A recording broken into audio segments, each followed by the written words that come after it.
Olá pessoal, aqui estamos de volta, reiniciando a semana, aqui em plena quarentena, tentando imaginar a cada minuto o que a gente faz no minuto seguinte e a vida vai tocando, não? Porque na verdade é tudo que a gente faz para se defender dessa maluquice toda. Bom, estamos aqui para retomar a discussão que nós já estávamos fazendo, cujo eixo central é essa questão da escola e tal. Mas antes disso, alguns avisos, vou tentar repeti-los ao final desse vídeo, e o aviso principal é que já fizemos algumas entrevistas e a primeira delas vai ao ar amanhã, né, no podcast. Aqui vocês vão encontrar um dos endereços, né, ou alguns dos endereços que vocês podem acessar o podcast. Fizemos uma maravilhosa entrevista com Rui Moreira, né? Falando de geografia, falando de revolução, falando de socialismo, bom, dos livros dele, fomos falando da vida e coisas assim. Foi muito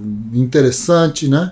E será a primeira entrevista dessa série que estamos fazendo aqui, né? Uma por semana, todas as terças-feiras. Vamos colocando no ar aí uma conversa, um bate-papo, com alguém que tenha uma conversa radical para fazer com a gente, que é o nome do nosso podcast. O nosso negócio são conversas radicais e essa que é a ideia.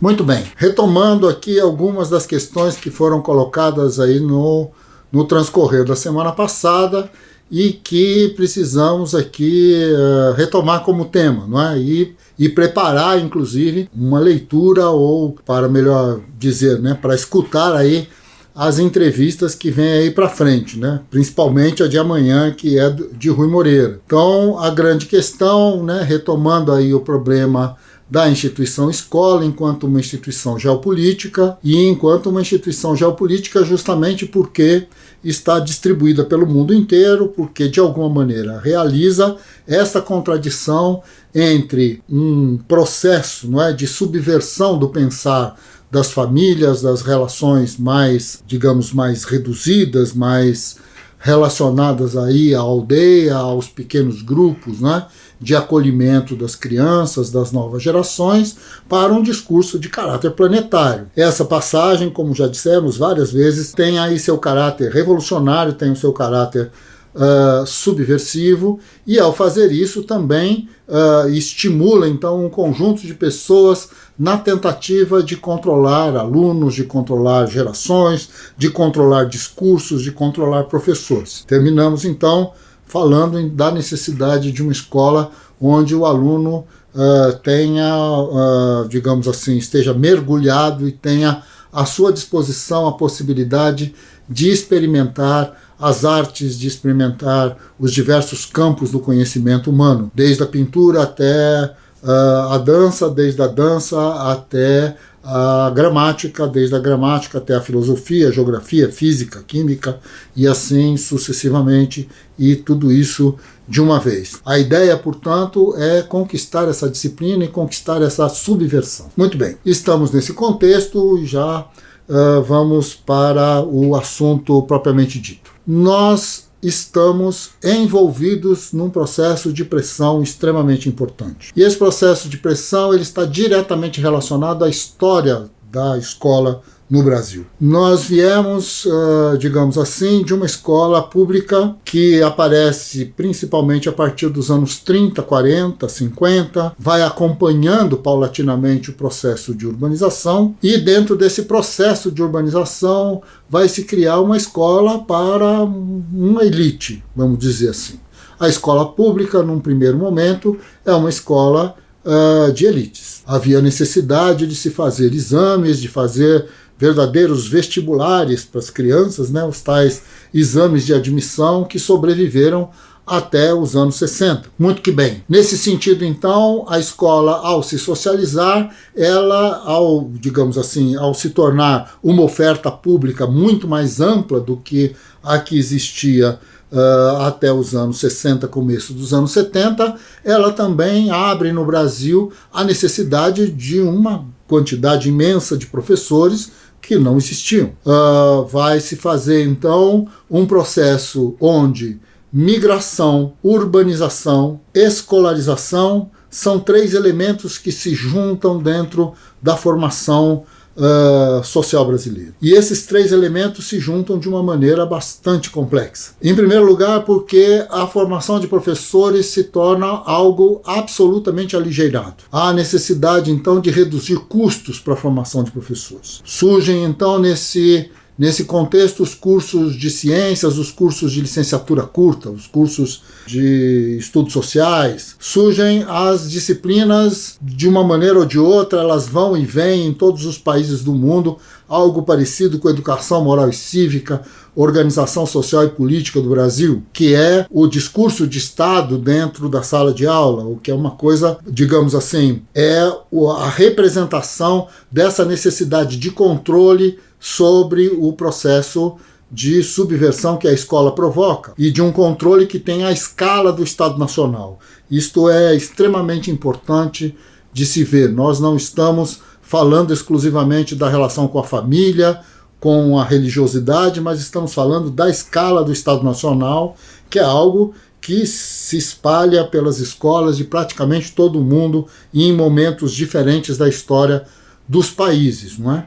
Alguns nunca tiveram uma escola onde, no mínimo, tivesse uma das disciplinas, fosse um elogio ao Estado, de alguma maneira, o cantar do hino nacional, como tentaram retomar aí nesse governo do Bolsonaro, aliás, com a tentativa de filmar os alunos, de mandar para o Ministério da Educação. Tudo isso está diretamente relacionado à necessidade do controle dos discursos, à necessidade de se estabelecer, então, um determinado padrão onde a subversão seja ela mesma subvertida. Isto é, a subversão seja submetida a um processo de reacionarismo. Nesse sentido, então, esta reação, não é?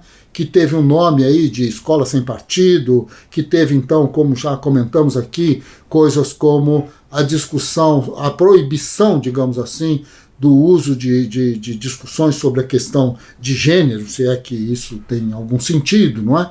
Mas, de qualquer maneira, a grande questão é esta mediação, este jogo de poder, esta coisa extremamente importante com o qual professores se debatem, diretores se debatem, coordenadores pedagógicos, as comunidades, os alunos e tudo mais. Agora, o que nós precisamos, de alguma maneira, estabelecer como padrão é que, tal como vamos ver amanhã na entrevista com Rui Moreira, isso está diretamente relacionado a este processo extremamente importante, extremamente rápido de migração campo-cidade.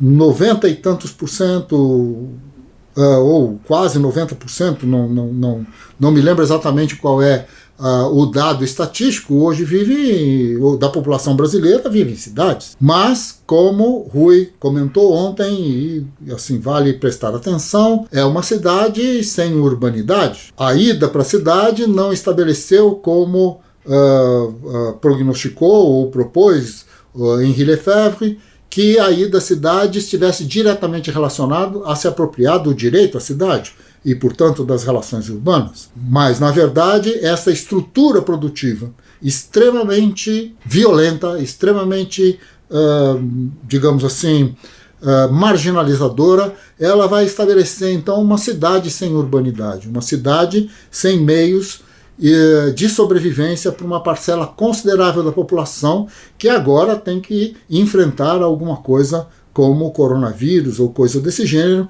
numa estrutura urbana que não permitirá que esta sociedade realmente tenha como se proteger.